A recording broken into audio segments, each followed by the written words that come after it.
Everyone. आज का हमारा जो टॉपिक है वो स्वस्थ और निरोगी काया के बारे में है। ये हर कोई चाहता है कि हमारी जो स्किन हो हेल्दी हो और बेस्ट हो और हम यंग फील करें और यंग रहें हमेशा। आपने देखा ही होगा सेम एज के जो लोग होते हैं उनमें से आप फ्रेंड्स को ही ले सकते हैं कि हमारे सेम एज के जो फ्रेंड होते हैं उनमें से उनकी एज कम लगती है और हमारी एज जो रहती है वो ज़्यादा लगने लगती है। तो इस प्रॉब्लम से बचने के लिए आपको इस वीडियो में बताया गया है कि आप कैसे अपनी उम्र को या अपनी स्किन को सदा के लिए अच्छा हेल्दी और अपनी बॉडी को एक्टिव रख सकते हैं। ये सारी इन्फॉर्मेशन इस वीडियो में दी गई है, तो आप इसे लास्ट तक वॉच कीजिएगा। आगे यदि मैं बात करूं तो हमारी बॉडी जिस प्रकार से हम सर्दी को फील करते हैं या गर्मी को जिस प्रकार से फील करते हैं वो हमें उतनी ही लगती है। तो वैसे ही आप यंग या ओल्ड कैसा फील करते हैं ये आप पे डिपेंड करता है। एजिंग जो होती है वो टू टाइप्स की होती है। फर्स्ट नेचुरल एजिंग जो कि सामान्य होती है। इसमें हमारा जो स्टैमिना होता है वो बहुत अच्छा होता है, हम एनर्जेटिक फील करते हैं, एनर्जी बहुत अच्छी होती है, किसी भी काम को आप बहुत आसानी से कर पाते हैं।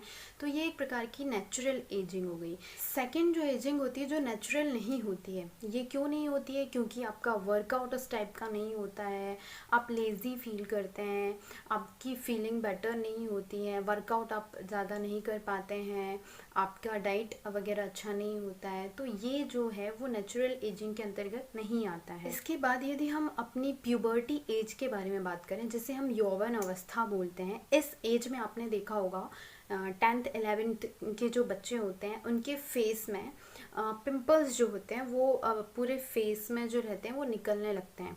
हमारी बॉडी में जो वो हीट प्रोड्यूस होती है, ये हीट जो होती है ये हमारी बॉडी से टॉक्सिसिटी के द्वारा ये हमारी बॉडी से निकलती है। इसके कारण हमें जो है ये पिंपल की प्रॉब्लम जो होती है वो होती है। ठीक है, अब यदि हम बात करें इसके कॉजेज़ के कि ये क्यों होती है स्किन की प्रॉब्लम, तो इसके बहुत सारे रीजंस हैं, वो आपको समझना होगा कि ये किस कारण से हो रहा है। जैसे कुछ लोगों को एलर्जी की प्रॉब्लम होती है, किसी को आलू से होती है ना, और किसी को कॉर्न से होती है, किसी को डेयरी प्रोडक्ट्स यानी मिल्क प्रोडक्ट से होती है, दूध दही। तो उनसे उन्हें एक्जिमा या ईचिंग की जो प्रॉब्लम होती है वो हमें देखने को मिलती है स्किन में। उसके अलावा यदि हम देखें तो एब्जॉर्प्शन जो होता है वो एब्जॉर्प्शन की प्रॉब्लम होती है। जैसे कि हमारी बॉडी को विटामिन डी की ज़रूरत है, विटामिन सी की ज़रूरत है, कोलेजन की ज़रूरत है। तो ये सारे जो कहना चाहिए एक प्रकार से विटामिन्स हैं, मिनरल्स हैं, प्रोटीन है, सारी चीज़ें हैं, इनका यदि एब्जॉर्प्शन नहीं होगा आपकी बॉडी में तो आपको ये सारी प्रॉब्लम देखने को मिल सकती हैं। इसके बाद यदि हम बात करें हमारे बॉडी के ऑर्गन्स की, तो उसमें यदि आपका किडनी जो है या हमारी किडनी से यूरिन का जो पास आउट है वो यदि वो नहीं हो पा रहा है तो उसकी जो टॉक्सिसिटी है वो हमारे फेस में दिखती है। जैसे कि कई लोग के लंग्स क्लीन नहीं होते हैं, लिवर भी यदि क्लीन नहीं होता है, ये प्रॉब्लम हमें देखने को मिलती है। और यदि इसकी जगह में अपोजिट यदि हम बात करें कि यदि आपकी बॉडी पूरी तरीके से नीट एंड क्लीन है, किसी भी प्रकार की टॉक्सिसिटी नहीं है, किसी भी प्रकार का कोई भी बैक्टीरिया यदि नहीं है, तो आप ऑलवेज टाइम आपकी स्किन जो है वो ग्लो करेगी और आप जो है सदा जवान रहेंगे। तो आपको किसी भी प्रकार की कोई प्रॉब्लम स्किन से रिलेटेड नहीं रहेगी। तो यदि विटामिन सी की डेफिशिएंसी रहेगी तो जो कोलेजन है वो हमारी बॉडी की इलास्टिसिटी को बनाए रखने का कार्य करता है। यदि इलास्टिसिटी की मैं बात करूं तो इलास्टिसिटी हम उससे कहते हैं, जैसे आपने देखा होगा कई लोग बहुत ज़्यादा हेल्दी होते हैं तो उनकी जो स्किन होती है वो लटकने लगती है। तो जो लटकने की जो प्रॉब्लम है या लूज़ होने की, स्किन के लूज़ होने की जो प्रॉब्लम है वो नहीं होती है, क्योंकि हमारी बॉडी को विटामिन सी अच्छा मिलेगा तो उससे कोलेजन प्राप्त होगा, विटामिन डी मिलेगा तो उससे बहुत सारे हमारी बॉडी को माइक्रो न्यूट्रिएंट्स मिलेंगे जो हमारी ओवरऑल बॉडी के लिए बहुत हेल्पफुल हैं। तो हमें एब्जॉर्प्शन के ऊपर भी काम करना है, इंडाइजेशन के भी ऊपर काम करना है। आपने देखा होगा बहुत सारे लोग क्रैश डाइट करते हैं। क्रैश डाइट का मतलब कि इकट्ठे बहुत सारा वेट लॉस करने का है वो काम करते हैं। तो यदि हम इकट्ठे बहुत सारा 1 मंथ में बहुत सारा वेट लॉस यदि करते हैं तो आपके जो स्किन सेल्स होते हैं और हेयर सेल्स होते हैं उनके डैमेज होने का बहुत ज़्यादा देखा जाता है कि ये बहुत जल्दी डैमेज हो जाते हैं। जिनकी स्किन जो है वो अच्छी रहती है, अच्छा डाइट लेते हैं, अच्छा सारा रूटीन उनका बहुत अच्छा होता है, तो उनकी age end of the life कहना चाहिए 58 to 60 की जो एज होती है उसमें उनके रिंकल्स होने के बावजूद भी स्किन जो होती है वो बिल्कुल ग्लो करती है। तो ग्लो करना तो आपका कहीं नहीं जाएगा यदि आप अपनी लाइफ स्टाइल को बहुत अच्छा रखते हैं, मैनेज करके रखते हैं, आप एक्टिव रहते हैं ऑलवेज टाइम, तो आपको इसकी प्रॉब्लम बिल्कुल भी देखने को नहीं मिलेगी। इसी में यदि हम बात करें तो कोलेजन जो हमारी स्किन के लिए बहुत अच्छा होता है, यदि कोलेजन का एब्जॉर्प्शन नहीं हो रहा है तो इसके लिए सबसे इम्पॉर्टेंट फैक्टर है हमारी स्किन के लिए या हमारी बॉडी के लिए, वो है हमारी स्लीप। जब आप प्रॉपर स्लीप लेते हैं तो जो आपकी सेल्स होती हैं जो डैमेज हो चुकी हैं तो उनकी रिपेयरिंग जो होती है वो हमारी बॉडी में होती है। लेकिन यदि उस अवस्था में यदि आप स्ट्रेस ले रहे हैं, आप स्ट्रेस लेने के कारण आपको नींद नहीं आएगी, एंजाइटी फील होगी, होने के कारण जो है आपको ये प्रॉब्लम फेस करनी पड़ेगी। आपको मैं एक एग्जांपल के थ्रू यदि बताना चाहूँगी, यदि हम एक टॉर्च की यदि हम बात करते हैं, यदि दिन भर यदि वो टॉर्च यूज़ हुआ है तो उससे हमें यूज़ होने के बाद जब उसकी पूरी बैटरी धीरे धीरे धीरे धीरे धीरे डल हो जाएगी उसके बाद हमें उसे चार्जिंग में लगानी पड़ेगी। वैसे हमारी body morning to night full of the day जो है वो यूज़ होती है और हमारे सोते समय ही हमारी जो बॉडी की सेल्स हैं उनकी रिपेयरिंग होती है। जैसे कि बैटरी को हम चार्ज में लगाते हैं और बैटरी चार्ज होती है, उसी प्रकार से जब हम सोते हैं तो हमारे बॉडी की भी रिपेयरिंग होती है। उसका सारा काम होता है कि कौन सी सेल्स डैमेज हो गई उस सेल्स को ठीक करना है, स्किन सेल्स को ठीक करना है, हेयर सेल्स को ठीक करना है, और हमें हमारे किस बॉडी के ऑर्गन्स को अच्छे से ऑक्सीजन नहीं मिल पाया। जब हम फ्लैट सोते हैं तो जो हमारे बॉडी के बहुत सारे ऑर्गन्स होते हैं उनमें ऑक्सीजन की जो सप्लाई होती है वो बहुत अच्छे से होती है, लेकिन उसमें आप एक सबसे बड़ी गलती करते हैं जो आपको नहीं करना है, वो है कुछ लोग कंबल ओढ़कर सो जाते हैं। तो आपने बचपन में भी सुना होगा टीचर से कि हमें कभी भी कंबल ओढ़कर जो है पूरा मुंह ढककर हमें नहीं सोना चाहिए। वो क्यों नहीं सोना चाहिए? ब्रीदिंग प्रोसेस की जो अभी मैंने बात की, सांस लेने की जो है प्रोसेस, उसकी यदि हम बात करते हैं तो जब हम सोते हैं और हम कंबल ओढ़ के सो गए तो आपको पता है हम ऑक्सीजन लेते हैं और कार्बन डाइऑक्साइड छोड़ते हैं। अब आपने कंबल ढाक लिया तो आपको जो ऑक्सीजन है वो प्रॉपर बिल्कुल नहीं मिलेगी, क्योंकि आपने कार्बन डाइऑक्साइड छोड़ा, उसी कार्बन डाइऑक्साइड को लिया, फिर कार्बन डाइऑक्साइड छोड़ा, फिर कार्बन डाइऑक्साइड को लिया।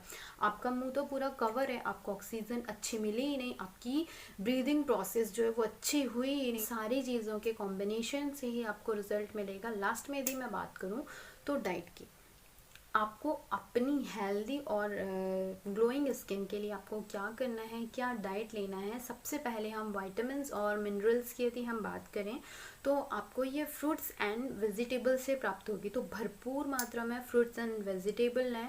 यदि हम ठंड की बात करें तो आपको ठंड में कोकोनट ऑयल आप फ्राई करके ले सकते हैं, या कोकोनट ऑयल आप स्किन में भी लगा सकते हैं। आप तिल के लड्डू, राजगिरा की रोटी या लड्डू भी ले सकते हैं, गुड़ आप ले सकते हैं। यदि हम गर्मियों की बात करें तो गर्मियों में आप जौ के सत्तू का यूज़ कर सकते हैं, क्योंकि ये गुड फाइबर इसमें होता है और ये हमारी स्किन के लिए बेस्ट होता है।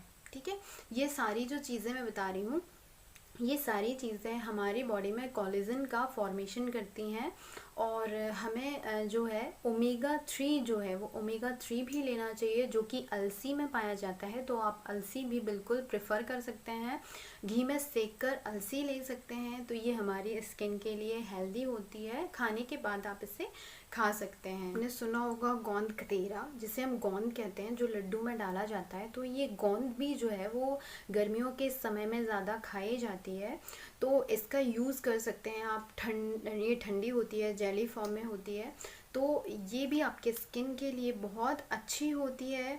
इसके अलावा चिया सीड्स जो हैं उनका भी यूज़ आप कर सकते हैं, ये भी हमारे हेल्दी स्किन के लिए बहुत अच्छा होता है। गाजर और पालक का सूप आप ले सकते हैं। खाने को हमें धीरे धीरे चबा चबा के खाना है ताकि हमारा जो डाइजेशन है वो बेटर रहे, इंडाइजेशन की कोई हमें प्रॉब्लम ना आए। ये सारी चीज़ें यदि आप साथ में फॉलो करते हैं तो आपको इसका रिज़ल्ट ज़रूर मिलेगा, क्योंकि इन सारी चीज़ों के कॉम्बिनेशन से आपको रिज़ल्ट मिलेगा। ये नहीं कि हमने किसी एक चीज़ को कर लिया उसके बाद ही हमें इसका फ़ायदा मिलेगा, तो बिल्कुल नहीं। आपको अपनी स्लीप बेटर रखना है, आपको किसी भी प्रकार का स्ट्रेस नहीं लेना है, आपको आपकी लाइफ स्टाइल में आपको अच्छा एक्सरसाइज या योग एंड प्राणायाम को यूज़ करना है और अच्छी डाइट लेना है, हेल्दी लाइफ स्टाइल रहेगा, तो ये सारी चीज़ों के कॉम्बिनेशन से आपको रिजल्ट मिलने वाला है। सो प्लीज़ आप ऐसा ज़रूर कीजिए। मैं किसी भी चीज़ को प्रमोट नहीं कर रही हूँ, मैं आपको सच्चाई बता रही हूँ कि आपको स्किन की जो प्रॉब्लम है वो किस कारण से होती है, आपको किन चीज़ों में ध्यान रखना होगा। जैसे मैं एक एग्जाम्पल की बात करूँ तो एक पौधा यदि हम लेते हैं तो उस पौधे में यदि हम कॉस्मेटिक की बात करते हो, जैसे उस पौधे में हम पानी सींचेंगे, जड़ में ना सींच के उसके पत्तियों में या तने में हम पानी सींचेंगे तो उसका उतना फ़ायदा नहीं होगा। क्यों? क्योंकि हमारे रूट्स ही मजबूत नहीं हैं। हम कितने भी प्रकार के एक्सपेंसिव कॉस्मेटिक यूज़ कर लें, उनका जो असर है वो लंबे समय तक नहीं रहेगा। जब तक हमारे रूट्स अंदर से हम मजबूत नहीं रहेंगे तो हमारी स्किन ना तो हेल्दी होगी ना ही ग्लोइंग होगी। यदि आपने बहुत महंगे महंगे कॉस्मेटिक यूज़ तो कर लिए, तो आप अपने फेस में, आप पूरी बॉडी, फुल बॉडी में तो आप ये सब चीज़ें नहीं कर सकते ना। आपके हाथों से, आपके पैरों से जो है वो आपकी स्किन आपकी एज बता देगी। तो आपको इन सारी चीज़ों से बचना है और अपने रूट्स पे ध्यान देना है कि हमें क्या काम करना है हमारे रूट्स को लेकर। तो इन सब चीज़ों पे यदि आप ध्यान देंगे तो आपकी जो स्किन है और आपकी जो एज है वो रिवर्स होगी। यदि आपकी स्किन में कुछ थोड़ी बहुत प्रॉब्लम आ भी गई है, यदि आप अपनी रूटीन चेंज करते हैं, लाइफ स्टाइल चेंज करते हैं, डाइट वगैरह प्रॉपर लेते हैं, स्ट्रेस नहीं लेते हैं, अच्छी स्लीप लेते हैं, तो आपको बहुत बेनिफिट मिलेगा। यदि आप इन सब का कॉम्बिनेशन रखते हैं तो आपको बहुत ज़्यादा ही समझ आएगा। सो प्लीज़ आप ऐसा ज़रूर करके देखें। और यदि ये वीडियो आपको अच्छा लगा होगा तो आप प्लीज़ लाइक एंड सब्सक्राइब ज़रूर कीजिएगा और दूसरों के साथ शेयर ज़रूर कीजिएगा। Thank you, bye bye.